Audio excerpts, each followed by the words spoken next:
Bill Jackson is the one that purchased this document that I'm going to tell you about in 1971.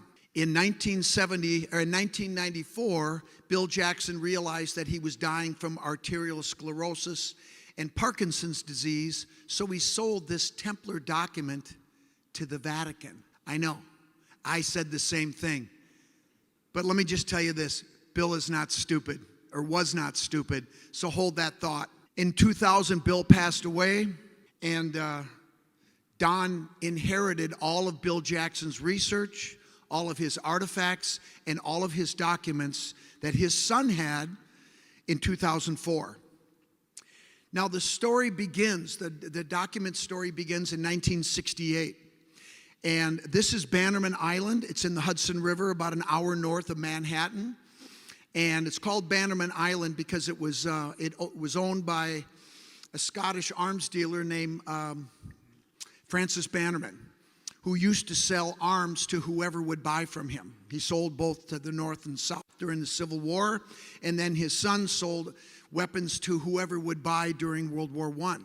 He died in 1916. The castle that you can see there fell into ruins, and in 1958, the munitions that were stored on the island blew up, and they ended up in the water. So the reason that these guys would go up there to Bannerman Island is they would go scuba diving. They would recover the munitions, take them back to the Bronx, and pawn them for money. While they were doing this, Don found an ornament that had been blown off the island from the flower gardens. Mrs. Bannerman was a gardener, and Bill's wife was also a gardener.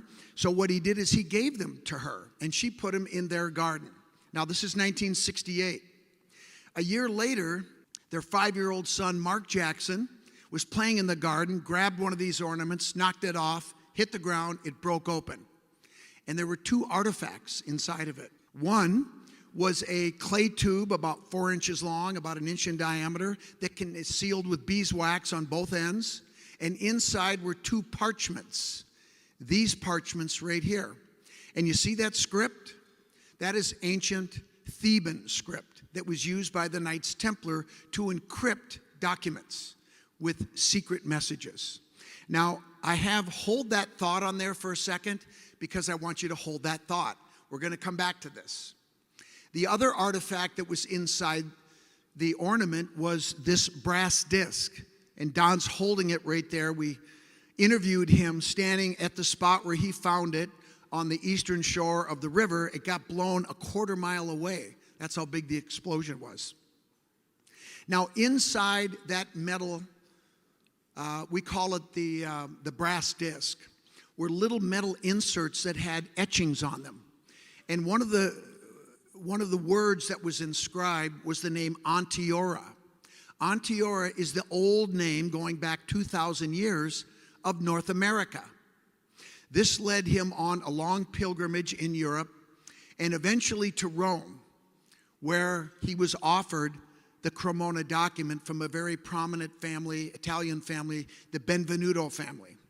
And he purchased it. Now, this document is comprised of a lot of things. And if you look at that front page, that doesn't look like something that goes back to the Middle Ages, does it? It doesn't, because the Templar records have been updated multiple times over the centuries, about once every 150 years. The last time they were updated was 1908.